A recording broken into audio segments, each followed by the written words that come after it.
मैं हाज़िरी देने आया हूँ। बस इतना ही, मुझे उससे आगे इसके बारे में कुछ नहीं कहना है। अच्छा, बिल्कुल आपने देखा होगा कल पीएम का न्यूज़ 18 पर प्रोग्राम आया, इंटरव्यू था, स्पेशल प्रोग्राम। उसने पर अपोजिशन और खासकर कांग्रेस पर वार किया है, कांग्रेस के अब मैनिफेस्टो पर वार इलेक्शन किया है। अब इलेक्शन में आप क्या उम्मीद करोगे कि वजीर आजम तारीफ करेंगे? कांग्रेस उन पे वार करती है, वो कांग्रेस पे करते हैं। इलेक्शन में ये अब रहता है, मुखालफों के साथ यही होता है ना। अब इलेक्शन में यही रहता है ना, कोई अच्छा, बड़ी उन्होंने बात नहीं कहा है। कांग्रेस के मैनिफेस्टो में मुस्लिम लीग की छाप है, यानी मुस्लिम लीग का इन्फ्लुएंस है, उसे कैसे देखते हैं? हालांकि मॉडल कोड ऑफ कंडक्ट में लिखा है कि किसी भी तंजीम को या किसी भी कैंपेनर को मज़हब का साथ जो है वो नहीं लेना चाहिए। लेकिन जाहिर सी बात है कि बीजेपी वाले जो हैं वो मौजूदा हालात से थोड़े घबराए हुए हैं।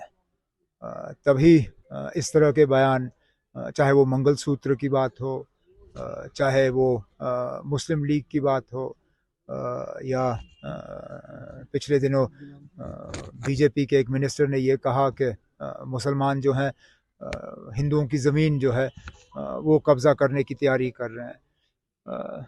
अफसोस की बात है, क्योंकि ये लोग जब हुकूमत में होते हैं तो दावा करते हैं कि ये 140 करोड़ हिंदुस्तानियों की तर्जुमानी कर रहे हैं, उसमें मुसलमान भी शामिल हैं।